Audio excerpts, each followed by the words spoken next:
ברוכים הבאים לכולם מירושלים. The new episode of Israelities Podcast, live from Jerusalem. Shalom lekulam from Jerusalem. Stefano here from our studio in Jerusalem. Pastor Chad is with me. You ready for episode number 4? And I'm ready and excited. Yeah, so today is about Shabbat. Excellent. Okay, there is so much to cover. What a big topic. Yeah, it's such a huge topic.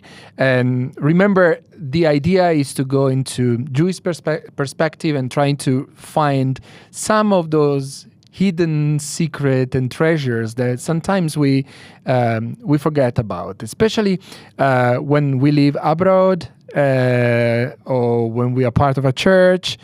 Shabbat is not something that is kept. Is it something that the Gentile world should keep or not? We're going to discuss all of that together. How do you feel today? Feeling good, man. Happy to be back. And you do such a great job on the podcast. I mean, it's just obviously our favorite podcast here at Israelities. Yeah. But I want to just commend you for doing such a good job. Thank you. Thank you so much. That wasn't prepared, so it comes as... Did I say it right? Yeah, thank you. Okay. Do you want to, as usual, read it in Hebrew and then the translation in English? We are on Exodus chapter 20, verse 8 and 9. We're working our way down through the commandments, of course, and now we've reached the Sabbath. And in verse 8, the original Hebrew here, Zechor et Yom HaShabbat l'kadsho.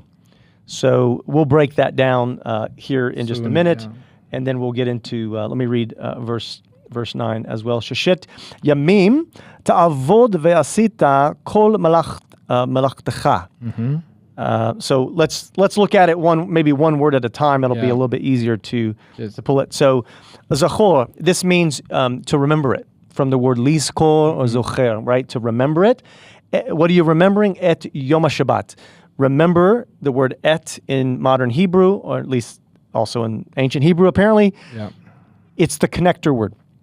So take the action, connect it to this next thought. So what are we connecting the remembrance to? Yom HaShabbat. And then the very key word that we're probably going to look at here today, lekadsho. To make it holy, sanctify it, set it apart. Yeah. Okay. I did note earlier that it doesn't say lishmor. It doesn't say protect it. It doesn't say ligvol. It doesn't say put a fence around it or guard it. It doesn't say those things. It doesn't say livnot, to build something around.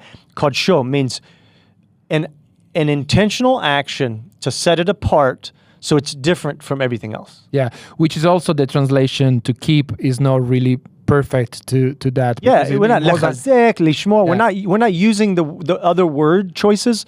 Here we're using what God chose. What was kadsho, set it apart. Do it on purpose. Which is a movement, right? Well, I think it's a decision. Yeah. First of all, you decide that you're going to make something holy or keep it holy. The only way I can grab the word keep here is if we're moving forward with the understanding that God had already made it holy as an example to all people, and therefore keep what he already showed you. I keep doing what he already showed you. Okay, then I can embrace that. But I also like the kadosh part of this, because there's a piece that says you have a responsibility to be part of this. Yeah. You have to do it also. And then when you get down to Exodus 20 verse 9, if we go back to the Hebrew, sheshit yamim. So this is 6 days. You labored, right? Avod. You did all of your work. Vasita, that's the work that you did for 6 days. Kol malachtecha. You did all of the things you're going to do. You did those things. Yeah. But don't do those same things on Shabbat. Yeah. And for our listeners, I think when we start looking at these word roots and the shoresh, Shabbat, obviously it becomes the key element here. What's the root of it? Well, Shabbat root is the same root as the word Sheva, which is the word 7. So now it is super important. You cannot separate. Come on, I'm about to talk to the church world here. You cannot separate the concept and the principle of Shabbat from the number 7. And we know that, let's say, Yom Rishon, the first day of the week, was always Sunday, right? It's even said that in the New Covenant. On the first day of the week, they went to the tomb, right? So we know what that day is. So we finish the week, Yom Shishi. We finish the sixth day of work, everything God had done, malachto, everything he had done, and everything he had finished doing. We arrive on this holiness of the day of 7. So therefore, when we reach that same seventh day today, we're on that same cyclical pattern of 7. There's no other place to put Shabbat because of the number 7. I even like to look at it this way. When we talk about tithes and offerings, the scriptural word for the tithe is the me'aser. Comes from the word eser, the word 10. There is no chance, there's no way to separate the concept of a tithe from the 10%, because the word itself carries the word 10 inside of it, and so it is with Shabbat. The word Shabbat, resting, carries the number 7, so there's no way to separate resting Shabbat, the holy day, from the seventh day. That's good. And if we use the first principle or the first mentioned principle in interpreting the scripture, we immediately discover, because it's in the verse itself, at the end of verse 11, it says, because the Lord respected the Shabbat, because the Lord kept Shabbat. So which takes us back to the previous book of the Bible, Bereshit, and to the first book of the Bible, Genesis. And we know that at the end of creation, or a certain point of creation after 6 days, the seventh day is the day where God keeps Shabbat and gives an example to everybody. Now, I was commenting off camera before that I don't see God keeping any other things. I don't see God keeping Yom Kippur. Is commanding and demanding the people of Israel to keep all the Moadim, but is not doing it himself. Whereas with Shabbat, it's something that he does. He says, you do it now. Now in Exodus says to the people of Israel, you do it because I did. And my question to you is God keeping Shabbat still today from creation, or was it one-off in creation just to show humanity how to do it? No, I think it's a cycle, right? If we believe that God sets up his Moedim, the holy days and the appointed times, and he honors those times, which we know he does because of the sending of Yeshua, because of Yeshua being the Passover lamb on Passover season, him, in the grave on unleavened bread, rising on first fruits, giving of the Holy Spirit on the Feast of Weeks. God honors the days that he has appointed. So why all of a sudden would he not honor the day, the first day, the very first day that he appointed, which was Shabbat? It would break the pattern of God. I don't ever want to be part of that. Yeah. God has a pattern. He tells us to honor the day. He's the one that set the day, not us. Therefore, I believe he keeps honoring the day. And, when we're talking about Shabbat, and you go back to the origins of this verse in Genesis chapter 2, what did he do on the Shabbat? Well, it says he rested. Okay, interesting English choice for the word. But in Hebrew, it says when he stopped doing all of his work, what did he do? It says that he lishvot. He Shabbated. Mm-hmm. It's a different than rest.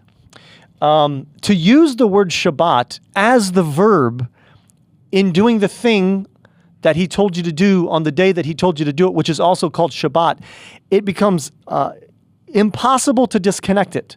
There is no way to honor the Sabbath and not lishvot, to do Sabbath. So you have to do Sabbath. You pointed out right before we jumped on the broadcast that Shabbat isn't something that's passive. It's something you do, and it's something you participate in and you have a responsibility for. And that's proven in Genesis 2, that the Lord stopped doing his work and he lishvot. Mm-hmm. He did Sabbath. Yeah. So most of the time, I think everybody agrees that it's not about resting just to sleep all day. Yeah, not sleepiness. Yeah, God isn't tired. Exactly. Right. So I heard many different opinions. Like probably the most popular is enjoying what he created. Like when you are working, you don't actually have time to stop and see, oh, look, this is my job. Let's enjoy now, which is God looking at creation and think. Do you also lean on that interpretation of Shabbat concerning to God? Because when we move to the people of Israel and to us today, it is about resting. Sure. Is it about go and sleep, go and don't do our common things, don't do regular stuff, but just take this special day, make it holy, and focus on God, focus on yourself, on your body, soul, and spirit. I mean, I think I would look at least 3, maybe 5 different applications, but at least 3 from God's perspective, from our perspective. Number 1, there is the concept of stopping. So that's the resting portion of this. Then there's the concept of admiring and honoring what you have done. Mm-hmm. God did it. God created a perfect world in these first 6 days, and then he stopped to admire and honor what had been made and pronouncing it good, right? That's an admiring of what he did. Then there's the concept of make sure this day is not like every other day. This is the activity part of Lekadsho, to set it apart, sanctify it, make it holy. It cannot be like everything else. So God has at least 3 of those applications when he does the action of Shabbat that I think we can embrace. We could maybe also add some features to that as maybe new covenant application, and we could say it's time with your family. It's time to worship. It's time to get in the Word, things like that with community. So we can add that as new covenant believers. But at minimum, God's going to do at least 3 things. He's going to stop, he's going to admire, and he's going to set it apart. And I think we have to embrace at least those 3. Now listen, Pastor Chad. Adam and Eve being created at the end of days number 6, it seems. Right. Yeah. So their first day was Shabbat. Right.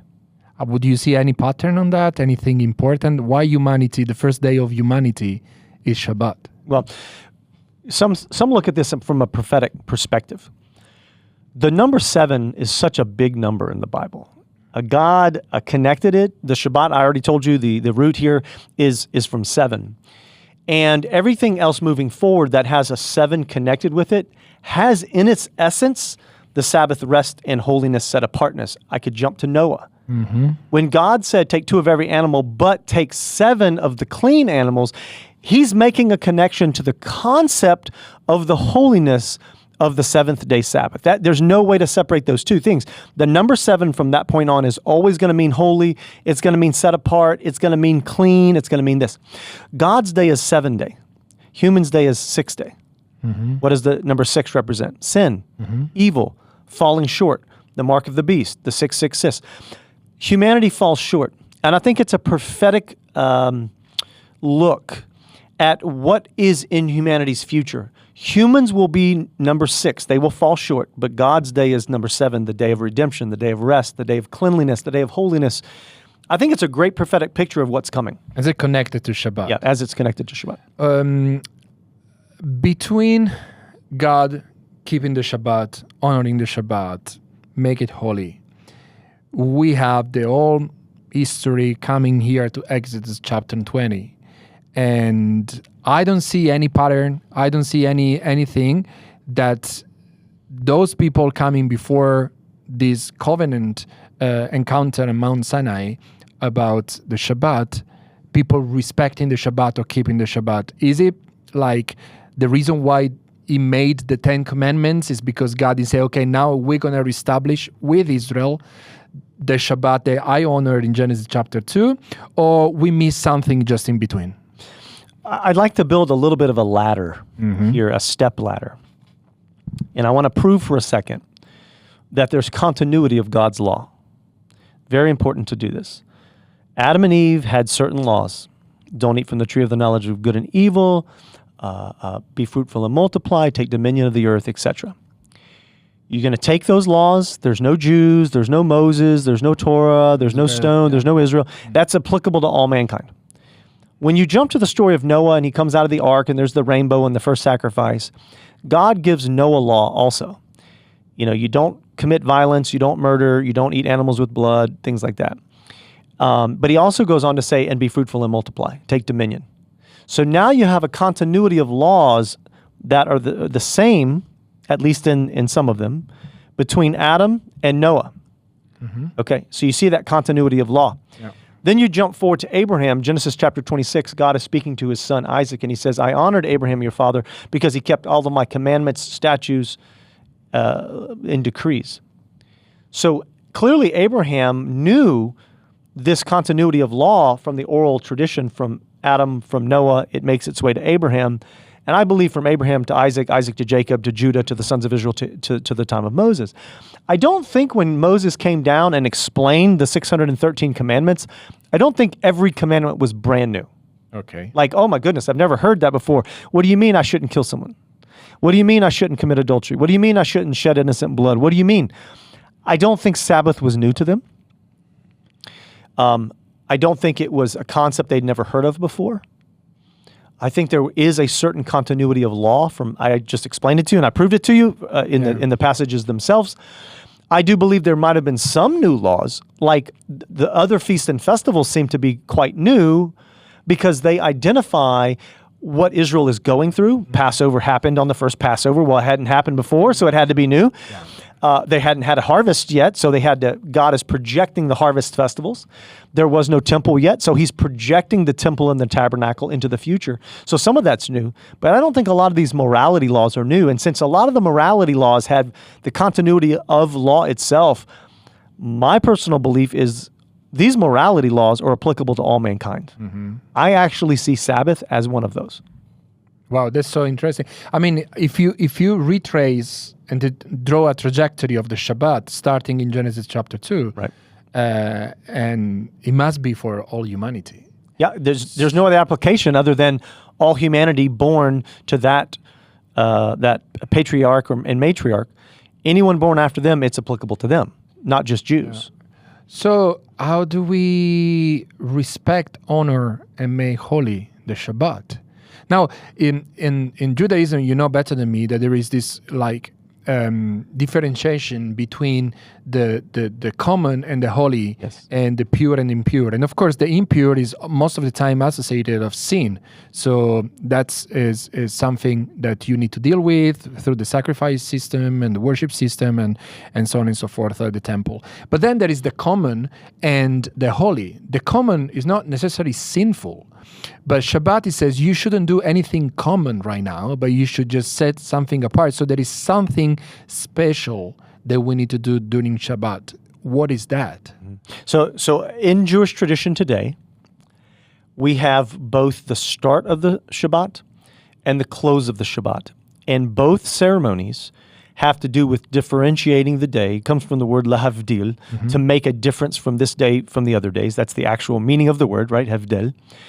And you light the candles, the 2 candles to start the Sabbath, and that is to honor the Sabbath day and keep it holy. So you hear the commandments there, mm-hmm, and remember. So you have an honor and remember. So that's a candle for each one of those. You welcome the Shabbat, and you're welcoming the Sabbath, and you're saying, "I obey." That's what you're saying. Is you're reading this passage, and you're saying, "I choose to obey it." And then at the close of Sabbath, you do the Havdalah service, which gives you permission to go back into the common. Yeah. Now, you made a great point, which was when God came to the Sabbath day, the invention of the Sabbath day, and he Sabbathed on the Sabbath day, he rested on the Sabbath day, he did not rest from impurity, mm-hmm, and sin and unholiness. He's perfect. He doesn't have any of that, but he still rested from the creation and even the good stuff that he had done. So Sabbath is not primarily about stop doing bad things. Mm-hmm.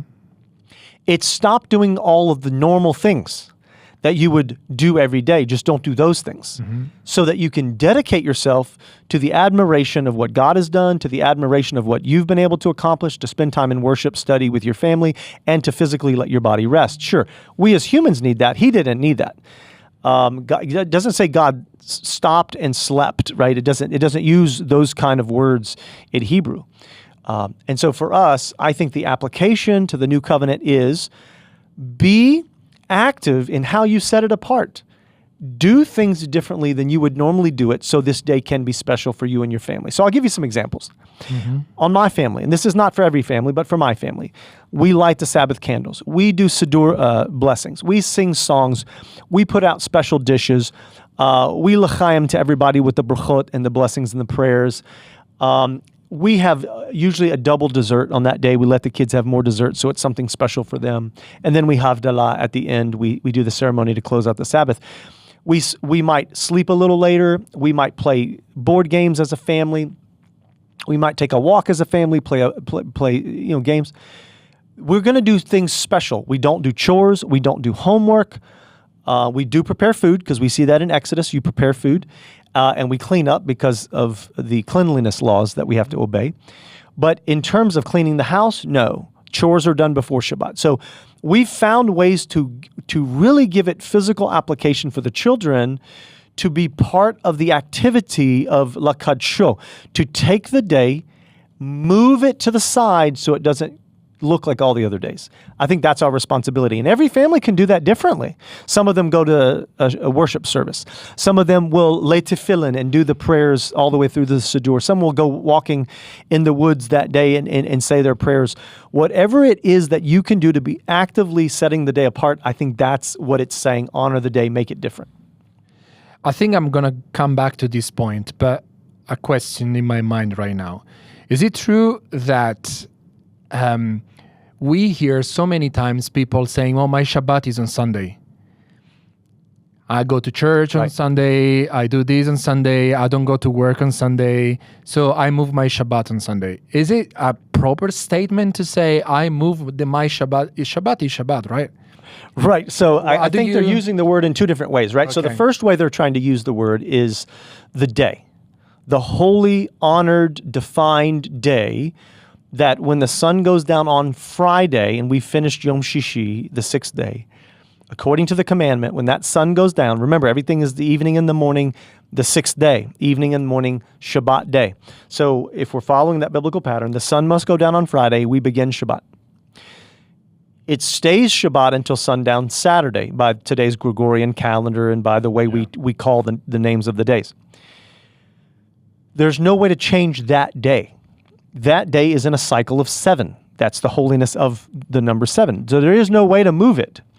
I think what people might be saying, they're using the word in a different context, and they're saying the concept and principle of taking a day to make it restful and different from all the other days, the action of that, they're calling Sabbath. And there is a little bit of truth to that, because remember, we read in Genesis here that when God finished all the things, Malachto, right, the things he did, Asa, what did he do? Lishvot. He actioned the Sabbath. And so there is both the action of the Sabbath and the day of the Sabbath. So I would say, if you can honor the day of the Sabbath, that's the best time to do it. However, you cannot always do that. And so God understands the flexibility. He understands your heart's desire. And so at minimum, I think we should action the Sabbath. So where do I get that from? Well, let's say you're a high priest, or let's say you're a Levitical priest. And of course, your biggest day of the week is going to be on Sabbath when people come to worship, and there's probably more sacrifices, and there's more whatever, and there's more songs, and there's more hospitality, and there's more cleaning when everybody makes a mess. So as a Levite, you're trying to take a Sabbath, but you can't because you're serving the Lord and serving the people. So the Levites might really have had to take their Sabbath on a different day, and I'm talking about principle. The Sabbath is a day you don't move, but because you serve the people, you might have to action those things on a different day. I think that's what people are referring to when they say, I take my Shabbat on a Sunday or on a Monday. So me as a pastor, I preach usually Fridays and Saturdays and Sundays. I'm with people all day long. There's no chance I'm resting on those days.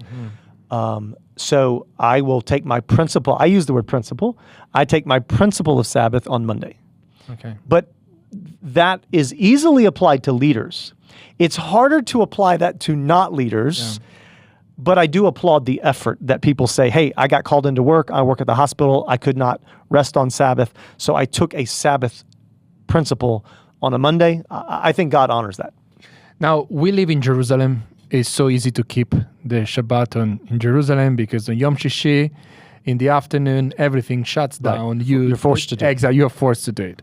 But if you live abroad, if you live in the West, you really trying to respect the Shabbat, and you can't. Is the principle that you were sharing just early on is exactly the thing that we can advise our people that are following us? Yeah, I recently had this question from one of our Jewish members, and they asked me, how can they activate both the Sabbath day and the Sabbath principle when they're on a work cycle?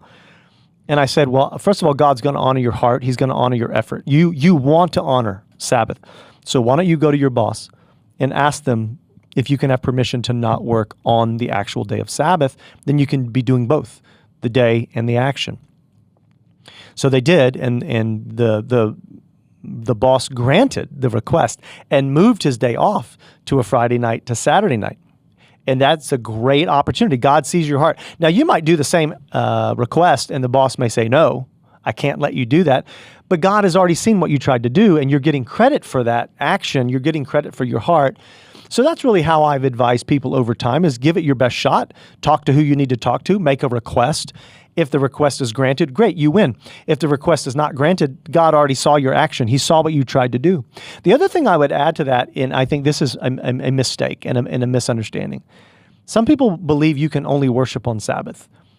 And so then there's this big fight about, well, what if my church meets on Sunday? And this is now it's a pagan day and all that stuff. And I want to correct that for a minute. The Bible doesn't say anything about worshiping on Sabbath, and it doesn't say anything about worshiping only on Sabbath. It actually doesn't connect worship with the Sabbath. It connects rest, it connects admiration, and it connects setting it apart as holy. But it didn't say anything about worshiping or singing or being with community, or it doesn't say any of that. I like that those things are on Sabbath, but it doesn't say that. So we want to give people freedom that in the temple and tabernacle timeline and cycle, you worshiped every day. So when somebody worships on Sunday, that's perfectly in line with the temple practice. If they worship on Shabbat, that's also perfectly in line with temple practice. So I don't see any reason to try to force people into a thinking pattern that says you can only meet with community. Your main service has to be on Saturday morning or something like that. If somebody has a Sunday morning service, it's perfectly in line with temple practice. Yeah. As we move to the Brit Hadashah and the words of Yeshua, Yeshua says the Lord of the Shabbat, and also he said that Shabbat was made for men and not meant for Shabbat. How can we apply to these statements of Yeshua to everything that we said so far? Yeah, well, you see a pattern already that has continued today from first century Pharisaical Judaism, and that is to take what God actually said and then to make it something he didn't say. You and I did some broadcasts even about the name of God. God says, this is my name. Use it properly. And Rabbinic Judaism ran with that, and now all of a sudden we're not allowed to say the name of God. Well, that's not what he said. He didn't say, don't say my name. He said, don't misrepresent my name. Well, this pattern happens a lot in modern Judaism, Rabbinic Judaism today, but it's built on Pharisaical Judaism. Mm-hmm. The kosher laws is another good example. Mm-hmm. Don't eat these things has turned into separate this, have two kitchens, two dishes, whatever. And you're like, that's not what he said to do.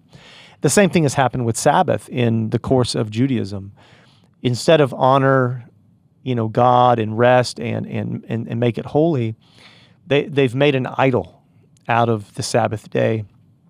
And there are some bizarre things. You live here in Israel, obviously with me, and we can see the bizarre things. I like that they set it apart, but then they go to these bizarre levels about you can't press the button on the elevator, and you have to tear your toilet paper, and stack it up before the Sabbath begins, and the lights, and hire a Gentile to do the work for you, and it's just a whole bunch of strange things. Obviously, it takes me less work to drive to worship 5 minutes than it does for me to walk 10 miles and be sweaty in the middle of 100-degree weather. Which one's exerting more energy? Which one is more resting? Well, the one in the car is more resting. Mm-hmm. But modern Rabbinic Judaism, they're not comparing the principles. They've overdone some things. And I think they did it in Yeshua's day, and he had to come back and remind them, guys, listen, I made Shabbat as a gift for you. Now, that should go over every believer, Jew or Gentile in the whole world should have heard their Messiah say that, I'm trying to give you a gift. And you should have seen God's commandment at creation before there were Jews, and you should have said, well, that's for me. I'm part of that human creation. I'm going to embrace this. Then you can see it in the Ten Commandments, and then you see the Messiah say, it's a gift. I'm encouraging every Gentile believer to look at these three examples and say, why am I not receiving the blessing and the gift of Sabbath? But it's a challenge I put out there. But Yeshua says to the religious of the time, the Sabbath is not a god. It's a gift. It didn't create the 7 days. It was one of the created 7 days, and the created is always subject to the creator. And he's putting it back into right order because I think Judaism of his day had lost balance with what it was. I think that's why he says that. Yeah. I think it's a really a huge point what we are trying to say here, that is not about keeping the Shabbat in order to get saved or to be a class A believer in Yeshua. Or be considered holy. Yeah, exactly. So we are actually trying to say, and the thing is our principle here at King of Kings, he says, if there is a blessing behind, why should I not do it? Right? And I think the Shabbat is something that I implemented more, married into Jewish family, living here in Israel, and the benefit of that for my own body, without going into the spiritual things and emotional things, but for my own body has been great, and I can really see the good of that. Again,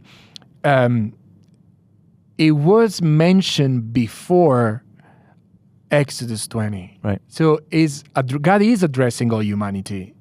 What happened? What now is like an element related only to the people of Israel, even in the Messianic movement. I mean, if you go to other places, as I said, in Jerusalem, it's much easier, but just you move to Tel Aviv, everything is open and it's more complicated to do in Shabbat. Well, our people today as a national whole are not being the light to the nations we're supposed to be. In our actions, our sinful lifestyle, our liberalism, and certainly not in our covenants. One thing that needs to be mentioned here about the Sabbath day is it is one of the few times in the Bible that God says, do this action as a covenant sign to the nations. And so Sabbath isn't just a day of rest that when God finished his creation, and it's not just one of the 10 commandments, and it's not just a gift from Yeshua. It's one of the few times God says this is a covenant sign to the nations. Yeah. And if you are not honoring this, you are being a bad witness of my name to the nations. I think that's a violation of verse 7 of Exodus chapter 20. Do not misuse my name. I think that is a misuse of his name because you're not honoring it in front of the nations as a covenant sign. There are other covenant signs. It's not the only one. But I did note that it was one of the highest laws. You know, you talk about laws. Does law have hierarchy? Well, of course law has hierarchy. The Bible's very full of explaining that laws have hierarchy in the sense of what the punishment is. You do this, it means death. You do this, it means kick out of the community. You do this, it means the sacrifice of a bull. You do this, it means the sacrifice of a lamb, and it gets smaller and smaller. Clearly, there's hierarchy. And so it is with the positive side of law. There are some laws that are so high up on God's chart, if you will, that he makes them a covenant sign. It's interesting that keeping the Sabbath day is one of the covenant signs. So not just creation, not just the 10 commandments, not just Yeshua, Lord of the Sabbath, I give it to you as a gift. It is a covenant sign of Israel to the nations. And anytime we as believers, Gentile believers, connect with God and Yeshua, we are engrafted into that olive tree, receiving nourishing sap from the roots. We are saying yes to these laws and these commandments. And if we do that properly, there should be some observation here, some honoring of the Sabbath, even if it's only in principle. It's interesting. I was just reading again on verse 10 that actually includes the Gentiles that are living with you. That it says, no, your male slave, your female slave, or any stranger that is in your gates. That's right. It's anticipating that. Yeah. It's the same thing about the original Passover commandments earlier in Exodus. I think it's a chapter before this. It even speaks of when Passover comes every year, every Jew among you must, but every Gentile among you who wishes to may also participate. It's anticipating the Gentile connection. I don't think it's any different here with the Sabbath. And just so we're very clear on who it's addressing, in what verse was it? Verse 10, Exodus chapter 20, verse 10. It's addressing several different people, not just one kind of non-Jewish person. It says your servants, the sojourner, your cattle must rest also, etc. So there's really no wiggle room here. God has done such a good job of broadening the circle with the anticipation that Gentiles will be joining you, and when they do, I've already made a provision for them. So we are suggesting our viewers, even in Gentile worlds and in the church, to start pondering and thinking about keeping Shabbat. Maybe not with the candles, if you don't want to do all the candles. Sure, and all some of that's traditional, right? And that's not necessarily has to be done. But if you can't participate in the holiness of the day itself, I would encourage everyone to at least pray about pursuing the action that we read about, that God did this action, and that it's a gift of Yeshua himself. If you can't participate in the day, then try to participate in the principle like I have to do, right? My day off is not usually on the Sabbath holy day. It's on a Monday. But at least try that and see what blessing the Lord brings to your life. I have a small provocative question for you, because also circumcision comes early in Genesis 17. It doesn't come to, like Shabbat comes in Genesis before the covenant with Moses and the people of Israel. Even circumcision, I was just reading now on my computer on the references in Genesis 17, verse 9 and 10. That doesn't mean if we use this principle with the Shabbat, they should be kept for everybody. Should we also say that circumcision should be kept for everybody? Although we have the pattern in the New Testament that we know there's been like removed from the Gentile worlds, but the same principle, no? Well, the principle here again is to set it apart. The reason for the circumcision of Abraham and then his two sons Ishmael and Isaac, and then that carried forward into the Torah, was to set apart the people of faith who followed God's instructions from the people who did not. But remember, there was always the anticipation that Gentiles would be joining that family. Mm-hmm. Whether you're looking at Ruth, or you like the story of Caleb, or New Covenantal Cornelius, or Nicholas, or whoever, that there's the anticipation of this.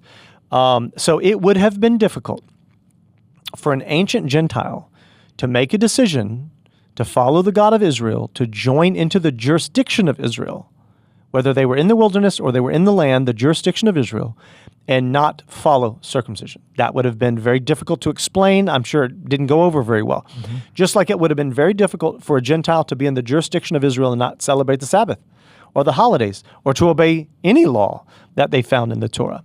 I think you can make a little bit a broader, more flexible statement for a Gentile living in the diaspora, because he's not trying to be in the jurisdiction of Israel, but he can still have a circumcision of the heart, which is what the New Covenant points to. Yeah. Because the circumcision in the flesh was supposed to do something in your heart. That was the whole point of it. It's an outward symbol of the work inside. Immersion in water, the baptism in water, is an outward sign of a work that happened inside, right?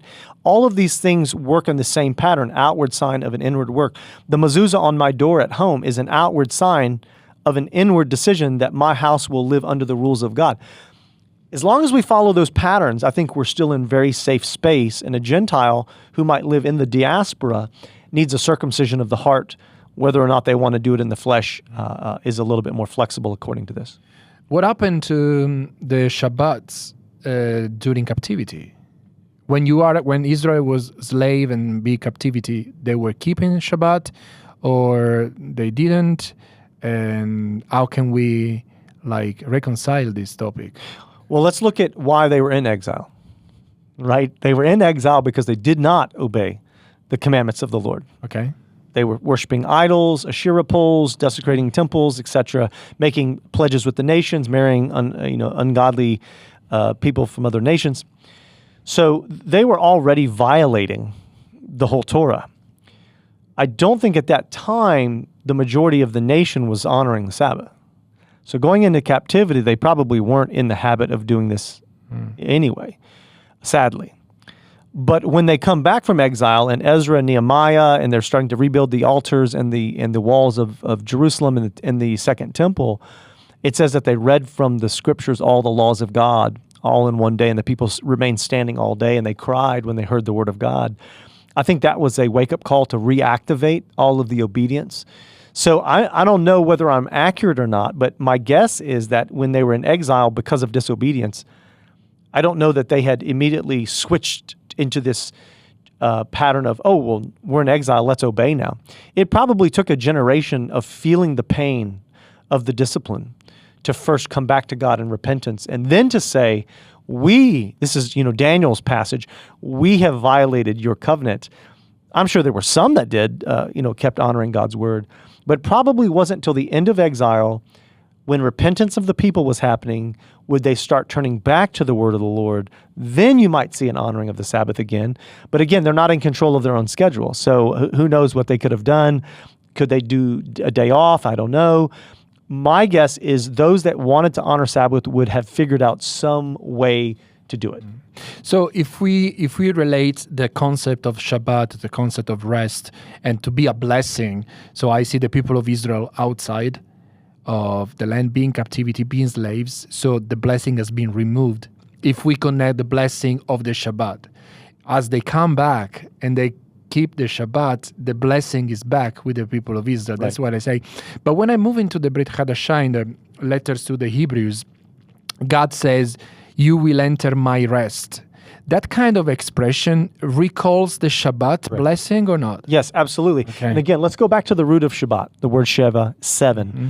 So now it's going to be forever linked with the holiness of 7 and what 7 represents: completion, holiness, 7 festivals of the Lord, a 7-year Sabbath year, a 7th-day Sabbath at the end of the week, 7 cycles of 7 years ends up on year 49, and then you have 2 years of Sabbath for the Jubilee, 7 bowls, 7 trumpets, 7 seals. It's just going to keep going on and on.